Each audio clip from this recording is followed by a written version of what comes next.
Super Bowl. So let me get some bold predictions from this crew. And I want bold. Here we go. Bartholomew, give me something bold. I got something bold for you. How about a defensive player wins the MVP of the Super Bowl? Listen, Mahomes, you've got every award. Let your big fella eat too. If they're going to hold Saquon Barkley and win this game, it's going to be because Chris Jones had a dominant performance. If they do that, give the man an accolade. I like that, actually. That's a good one. Graz, try and live up to that.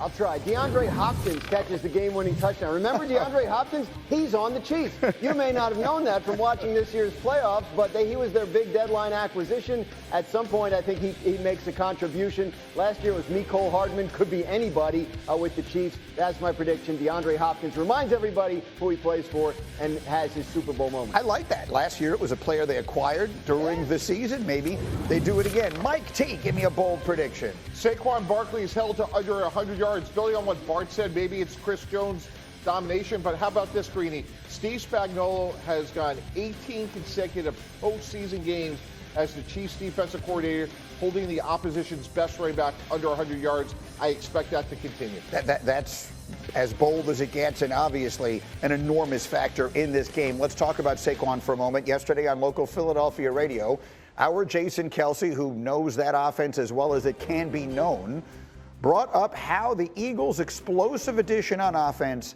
has impacted the conversations around the quarterback this year.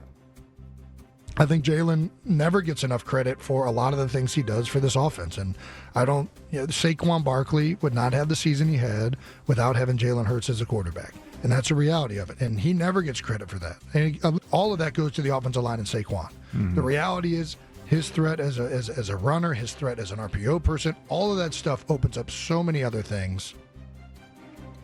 So that's really interesting. And again, that's about as credible a person to be saying that as you possibly can get. So is this linebacker sitting here. Is that right? Is Jalen Hurts' ability to run a significant factor in the season that Saquon Barkley has had? Yeah, I would say it's right up there with the offensive line, how massive they are, and the play design and Saquon's greatness.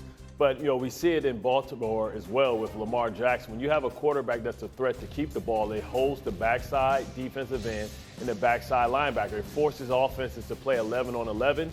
And when you have those two paying attention to Jalen Hurts and Saquon Barkley is one-on-one, we've seen he has more yards in the NFL than anybody without even getting touched. I think something like 1,500 yards. So when you look at the key to the Super Bowl is going to be, can he do something with his arms?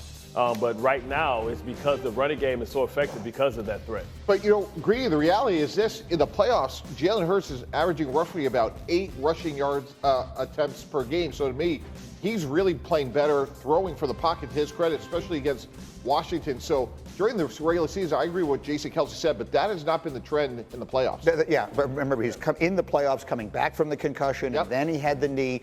So we will see. Graziano, help me figure something out here. I'll try. I cannot decide if Jalen Hurts, because look at the question on the screen.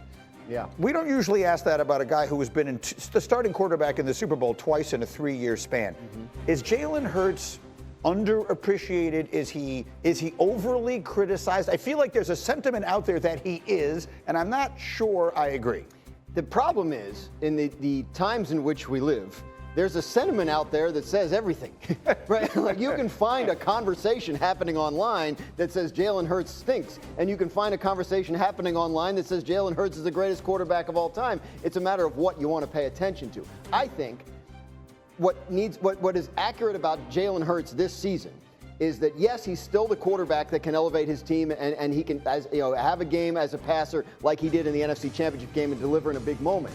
But week to week, he did not perform like that consistently this year. There were stretches where the passing game lagged. There were stretches where members of the passing game criticized it for not being consistent enough. Right. So I think you can say that Jalen Hurts did not perform with consistent accuracy and production throughout the year, week to week, without saying Jalen Hurts stinks or Jalen Hurts doesn't get enough credit. Yeah. I do think we know who he is and that he's a guy that can step up in big moments and can do anything you want to do.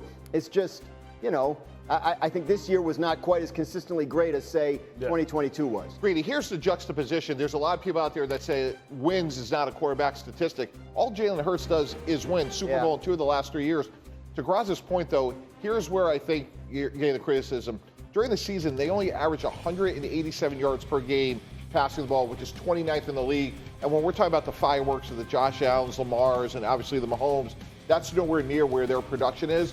But I go back to what Jason Kelce said, and again, working with Rex Ryan and how much he hated defending the quarterback runs, he does deserve credit because some of his impact is hard to quantify, and I think that's why there's sort of like this dichotomy about Jalen Hurts. It just looks different than others, but it's still effective. It's because we can't measure it, Greeny, right? Right. We can't measure really his impact because it's not a statistic that backs it up, because Saquon's statistic is his statistic, A.J. Brown and Devontae Smith. But the reality is his impact, and we give Josh Allen a lot of credit for what he don't do, and that's putting the ball at risk. You know, Jalen Hurts had a season a couple years ago, last season, where he continuously turned over the ball. Yeah. Right. So now him managing the game, we actually hold it against him. And the reason we hold it against him is because he makes $255 million.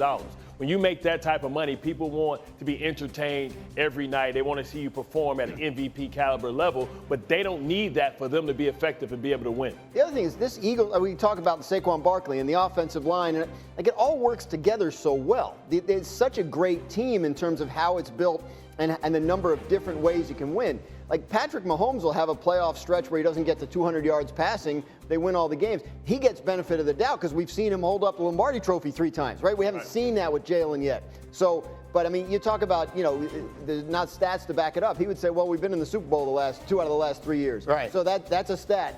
I must be doing something right. But he's the last person we give the credit. We're going to give it to Vic Fangio. We're going to give it to Kellen Moore. We're going to give it to Saquon Barkley. We're going to give it to the offensive line. Then we credit Jalen I'll Hurts. venture to say that if they win this game, he's not going to care who gets the credit. Right. No, absolutely. And Greeny, if you go back to the roots of who he is, his dad was a high school coach. Yeah. He went to Alabama. He actually got benched. He was a second-round pick, not a first-round pick. So he's been a little bit of the underdog his whole career. But again, his selflessness to me is critical. And when you hear a former teammate like Jason Kelce, you know, talk about his impact to me, that's the underrated aspect of his game. See, I guess the way I look at it is, and maybe the quarterback, he doesn't feel like as he's getting the glory, but every team in the NFL would win the way the Eagles win if they could. If they could, yeah.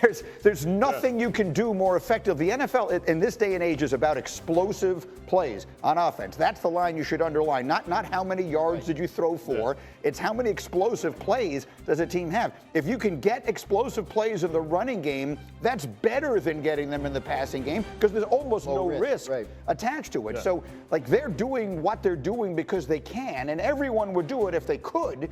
And so people look at it and they say, well, you got A.J. Brown, you got Devontae Smith. Why isn't he throwing for 350 yards a game? Doesn't have to. The simple answer is that he doesn't have to, and it's better not to. We'll have more on this as we go because I think it's kind of an interesting one, but nothing more interesting than my... Để bắt đầu vào làm thì ở đây mình đã chuẩn bị một cây thước kẻ, một cái compa, một cái bút chì.